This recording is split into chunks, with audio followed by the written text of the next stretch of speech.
Hey everybody, Boomerang Boys here, just having a nice casual conversation. Wanted to kind of bring you a little something, and today we're just kind of having this little conversation. We started out this morning over coffee and watching the sun come up, talking about change.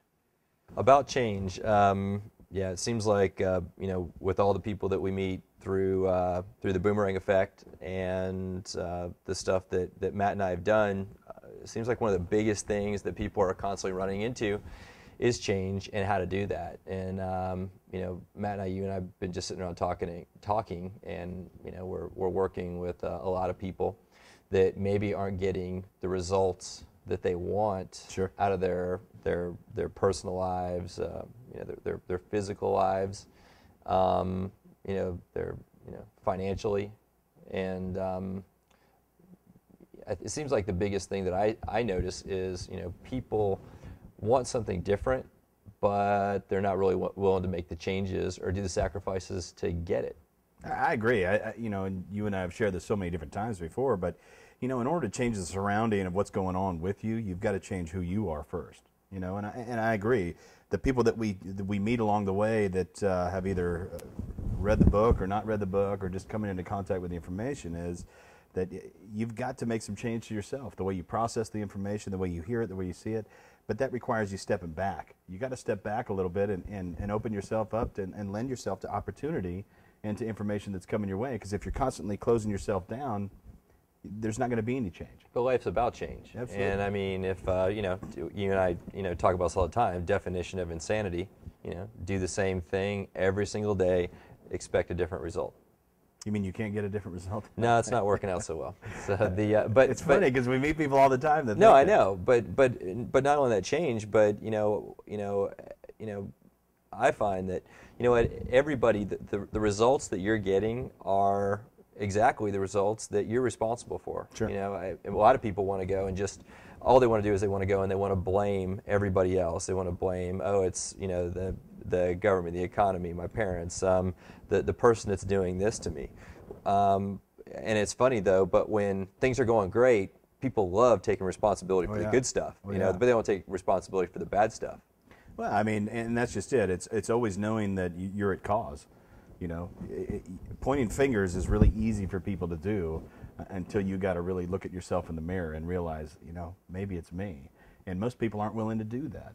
And I think one of the messages that you and I convey so well to people is that you have to be willing to step back and really look in the mirror and be honest.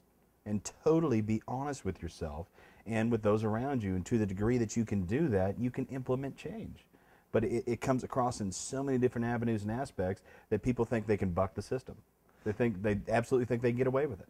Yeah, I think one of the most powerful things that I ever learned as you and I were I guess learning this stuff too, is that, it is taking that responsibility and knowing exactly that, because once I kind of figured out, well, this is happening to me, then I decided that everything's my responsibility. And what I tell everybody is, I don't let external factors, dictate, my success or my life. So why is it that it's so difficult for people to get their heads around that? I think the reason that people have challenge with this is because it's been conditioned. I mean, one of the things that you and I say all the time with people is, and when you can really feel what I'm about to say to you, you start to get it. But you were born into absolute excellence and greatness. You were born there. It was your right. And somehow through the years and through the process, you were conditioned into mediocrity and becoming average. And you know what? That's crap. Yeah. Well, I guess that's back to the, as soon as you stick your head out, somebody takes a swing at it. Absolutely. And we see that nowadays. People love creating heroes and celebrities, but what they love even more is going and knocking them back down. So, while we love the underdog, as soon as they get there, it's like, boom, knock you back down because we don't want anybody to maybe be, better than us. And I think that the reason that people want to do that and they want to criticize and they want to bring those people back down is it makes them feel better. Yeah. It makes them say, okay, well, I don't have to go through the sacrifice and make some changes that may be painful to be able to get the results that I want. Yeah, no doubt about that. And sometimes it is painful because to make change, it means you're going to have to get out of the same thing that you've been doing. And And to do that, you have to be willing to step forward in power and take a different stance and do some things a little different that people might point their finger at you and say, you can't do that. Why are you doing that? And constantly questioning. But it's the people that have done great things that have done exactly that. They've stepped out to make positive change and influence. And to do that, you've got to step into the limelight and be willing to accept the criticism. And step out to what you want. Absolutely. You know, we sit here and, you know, constantly people, you know, it's funny, people love to complain, you know, and at least, you know, some of the people that they're around us, you and I tend to not really try to surround ourselves with those people because, I mean, as you know, and everybody else, I mean, you know, those people just, you know, end up sucking the life out of you, you know. So we look at the people that we have on our team, the people we choose to work with, our friends, and we try to surround ourselves with things that that kind of go and empower us. And I think that a lot of that is what gets lost. You know, I look out there and I see there's a lot of different ways and paths that people can take. And some of the stuff they make it so difficult, you know, and it just seems like, you know, if you would just go, you know, take responsibility, this is what's going on, say, this is what I want, and then just kind of say, okay, now this is what I want, how do I get there? And just start making action. If people would just take that step and action, you know, it all starts somewhere. Just take a step. It's that want that creates the issue for people because, you know, as you and I speak so often of, people, when you ask them what it is they want, they don't know what they want. Yeah. They know what they don't want. Yeah. And in order to step forward and truly create value and change in your life and in the things that you want around you, you have to be willing to step forward and identify the things that you actually want. Yeah. Because some people, they just want to be miserable all the time. Yeah. And they get it. They're really successful at it. Oh, let me tell you what, I see people all the time, and that's that, you know, the term, you know, that we've been taught is, you know, people are in love with their misery, and they really are, and all they do is want to complain, and blame everybody else. You know, it's funny because some of those people may even watch, see you and I at a seminar lecture, read the book, and it's funny because I think, you know, I think we're like the sun coming up to vampires to those people. I think they want to like, you know, start melting. I think they can't stand us because we're like, we get in their face and we tell them, say, you know, you need to do something a little different. I love that. So I don't know, you know, it's really, you know, fun doing what we do and getting to help people. I don't think that you and I are any. Well, I know that you're not a rocket scientist anyway. So, but that's for sure. Yeah. So that's for sure. But you are. With that, yeah. Okay. So, but with that, you know, what I think is really fun with what we do is getting to work with people and show them and help them and it's fun to, you know, hopefully do that and inspire people because you know, and I love sharing with them what's going on in my life, and I know you do as well when we're out there because you know nothing's given to us. You know, but the reason that is because you and I are real.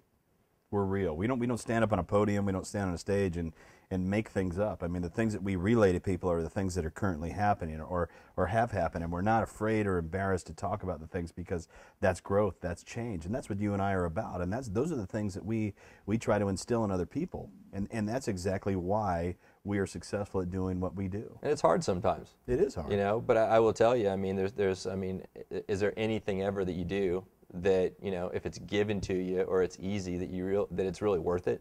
You know, so I mean, you make those sacrifices if those are the things that you want, and kind of have fun doing it along the lines, and just stay passionate about it. Well, so. It's like wine. You know, you and I love to drink wine, and love to drink fine wine at that. So the best wine is yielded from the grape that's been stressed the most. It's on the border of chaos and order, and it's in constant conditions that are, you know, too much sun, too much water, too much fog, whatever it is, not enough soil, and it just goes back and forth. It's the stress that brings that person to that level of creating greatness. So what you're saying is then that Matt Bynum occasionally has stress and things don't always go perfectly? It's, you know, on occasion. Just right there on a little bit of occasion. Pond. All right. Yeah, again, we're real, man. I mean, and that's the, you know, one of the things that you and I encounter quite a bit, or at least I do in conversations. People think we don't have the same thing they do. Yeah. And that's the great thing about the concept of the boomerang effect, is it applies to everybody. Because if there's one person out there saying that doesn't happen, they're crazy. Yeah. And that's what it is. I mean, but you create your avenues, you create your reality, and like we have this book. I mean, that was something that, you know, 95% of the people before they die want to write a book. I know you know that. Yeah. But only 5% actually do. 5 to 7% actually write a book. We've done this, man. Give it up. Rock on that. Because you know what? That's something that means a lot for me, means a lot to you. Yeah. But the more important thing for you and I is that we're out there helping to make change for people. Okay. And if there's anything that we can say, it's get out there and do it. Make the change. Be willing to step out and step forward and claim what it is that you want. Yep. Well, yeah. Yeah, what you just said. So that was pretty good, man. That was pretty good. Well, I think, really in closing, it really is, it's an honor to get to do what we do. No doubt about that. It's an honor getting to work with all the people that we get to work with and play a positive role in everybody's life. At least, we hope it's positive anyway. Yeah. So anyway, as always, we appreciate your confidence. Thanks for listening to these two crazy guys up here, just hanging out, and look forward to hanging out and seeing you guys soon. Absolutely. Later. Rock on, guys. Rock on.